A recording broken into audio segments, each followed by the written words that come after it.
भरलेली शाळा पाहून खूप छान वाटतंय आणि तुम्ही सर्वजण आज वेळ काढून इथे उपस्थित राहिलात त्यासाठी खरंच खूप खूप धन्यवाद. खरं तर या शाळेशी अनेक आठवणी अनेक अनमोल क्षण जोडलेले आहेत आणि त्या आठवणींना कुठेतरी आज पुन्हा एकदा नव्याने उजाळा मिळाला आहे. फरक फक्त एवढाच आहे की तेव्हा ही शाळा हे शिक्षक आणि विद्यार्थी अशी संकल्पना होती आणि आता शाळा हे शिक्षक आणि माझी विद्यार्थी अशी एक संकल्पना आहे. खरं तर जेव्हा पंतप्रधान निवृत्त होतात तेव्हा त्यांना माजी पंतप्रधान म्हटलं जातं, जेव्हा गावचे सरपंच निवृत्त होतात तेव्हा त्यांना माजी सरपंच म्हटलं जातं, शाळेतून जेव्हा विद्यार्थी जातात तेव्हा त्यांना माजी विद्यार्थी म्हटलं जातं. पण जेव्हा वाटेत कुठेतरी शिक्षक दिसले तर त्यांना मी माजी शिक्षक म्हणत नाही, ते आमचे शिक्षक आहेत ज्यांनी आम्हाला शिकवलंय असंच म्हणतात. आणि या शाळेबद्दल बोलायचं झालं तर खरंच खूप आठवणी आहेत मगाशी मॅडमांनी म्हटलं.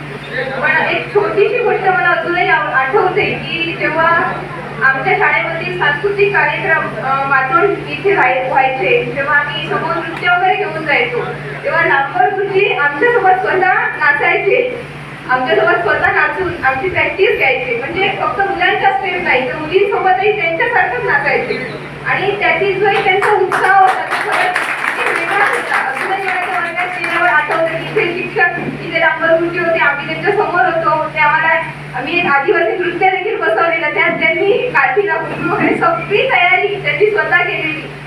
आणि आमचं आता शाळांमध्ये जेव्हा सांस्कृतिक कार्यक्रम बसवले जातात तेव्हा वेगळे म्हणजे रंगवण्या जे काही असेल त्यासाठी वेगळे शिक्षक वेगळे कोणतरी बोलावतात. पण जेव्हा शिक्षकांनी तेव्हा नागपूर गुरुजींनी स्वतः आम्हाला रंगवलेलं इथे फोटो वगैरे सगळं काही त्यांनी केलेलं आणि त्यांची तेव्हा खूप भीती वाटायची. ते जेव्हा गणित वगैरे शिकवायचे आता मार्के नंतर मार्के पण त्या गोष्टी तेव्हा आणि तेव्हा आठवण यायचं की मला का मारताय, आम्ही शिकू नाही तर काही पण करू, आमचं भविष्य आहे. पण कुठेतरी आता कळतंय की तेव्हा त्यांनी दिलेला मार तेव्हा त्यांनी सांगितलेल्या काही गोष्टी आज कुठेतरी भविष्यात उपयोगी करत आहेत. आणि आजगावकर गाडीची गरज लावलेली आयुष्याची माया, जोशीबाईंनी शनिवारचा आणलेला खाऊ आंब्याच्या साठा हे सर्व अगदी जे वरांड्या जेव्हा होतो तेव्हा सगळ्या गोष्टी अशा आठवत होत्या. जेव्हा एक कुंभार मातीचा गोळा घेतो त्याला अथक प्रयत्नांनी त्याचा एक चांगला आकार देतो आणि त्यापासून सुंदर मार्ग बनवतो, अगदी तसंच या सर्व शिक्षकांनी आमच्यावर अथक प्रयत्न करून अथक प्रयत्नांनी कुठेतरी आमच्या भविष्याला एक चांगला आकार दिलाय. आणि आजच्या या तंत्रज्ञानाच्या युगात खूप प्रगती होत चालली आहे, खूप बदल होत चालले आहेत. पूर्वी पोस्टमन घरोघरी पत्र घेऊन फिरायचे, त्यातून विचारायची देवाणघेवाण व्हायची.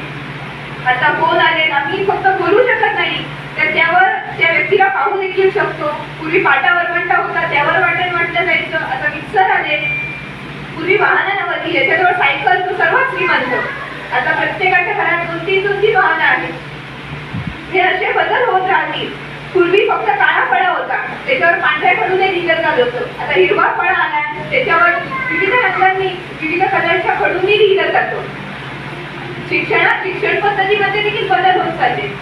पण शिक्षक विद्यार्थ्यांना शिकवतो ही जी काही एक संकल्पना आहे ती कधीही बदलू नये. कारण शिक्षकांच कोरोनामध्ये देखील शिक्षक ऑनलाईन शिकवत होते, पण गफलत अशी झाली की फोनच्या स्क्रीनच्या पलीकडे शिक्षक असायचे आणि अलीकडे विद्यार्थी, आणि त्या स्क्रीनमुळे कुठेतरी ते कनेक्ट होत नव्हते एकमेकांना. कारण शिक्षकांच्या सहवासात घेतलं जाणारं शिक्षण हा अनुभव फार वेगळा आहे. एक छोटासा किस्सा सांगेन. एक गृहस्थ होते, त्यांना कार्यक्रमासाठी जायचं होतं. ते गाडीत मागे बसलेले, पुढे ड्रायव्हर गाडी चालवत होता आणि गाडी चालत होती आणि त्यांना एक उशीर झाला होता कार्यक्रमाला पोहोचण्यासाठी. आणि ड्रायव्हर गाडी फास्ट चालवत होता आणि प्रवासाने कुठेतरी त्या गृहस्थांचा डोळा लागला, ते झोपी गेले. आणि ते ज्या ठिकाणी चालले होते तिथला जो परिसर होता नवीन होता, त्यांना तिथलं काही जास्त माहीत नव्हतं. आणि जात असताना त्यांचा डोळा लागला, ते झोपले.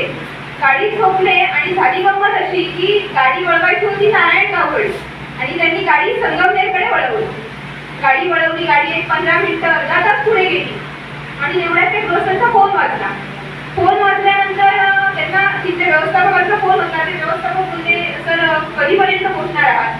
तर ते बोलले 5-10 मिनिटात आम्ही पोहोचू. त्यांनी फोन ठेवला, ड्रायव्हरला सांगितलं ड्रायव्हर जरा गाडी जोरात चालवा, आपल्याला लवकर पोहोचायला हवं. ड्रायव्हरने स्पीडात गाडी संगमनेरकडे वळवली आणि एक 15 मिनिटं झाल्यानंतर त्यांना कळालं की आम्ही संगमनेरमध्ये पोहोचलोय, आम्हाला जायचं होतं नारायणगावकडे. म्हणजे सांगण्याचा मुद्दा एवढाच की आयुष्यात फक्त दिशा वेग महत्वाचा नाहीये, दिशा ही तितकीच महत्वाची आहे आणि ही दिशा कुठेतरी या शिक्षकांनी आम्हाला योग्य दिशा दाखवली, म्हणून आम्ही आज योग्य शिखरावर पोहोचलो आहोत. आणि शिक्षक म्हटल्यानंतर शील, क्षमा आणि नम्रता या तिघांचं एकत्रीकरण म्हणजे शिक्षक. तुम्हाला ती चितळे मास्तरांची गोष्ट माहिती असेल. चितळे मास्तर एक खूप छान शिक्षक होते आणि ते जेव्हा शाळेत शिकवायचे तेव्हा ते आपल्या चपला काढून ठेवायचे आणि नंतर शिकवायला सुरू करायचे. आणि शिकवून झाल्यानंतर त्या वर्गातून दुसऱ्या वर्गात जात असताना चपला तिथेच ठेवायचे आणि दुसऱ्या वर्गात जायचे. मग त्या वर्गातला विद्यार्थी त्या चपला घेऊन दुसऱ्या वर्गात पळत जायचा आणि सरांजवळ चपला द्यायचा. आणि ते जेव्हा निवृत्त झाल्यानंतरही आणि ते चांगले सांस्कृतिक कार्यक्रम बसवायचे, नाटकं बसवायचे. आणि झालं असं रिटायरमेंट नंतरही त्यांच्या मनात आलं की आपल्या शाळेमध्ये कुठेतरी एक छानसा सभागृह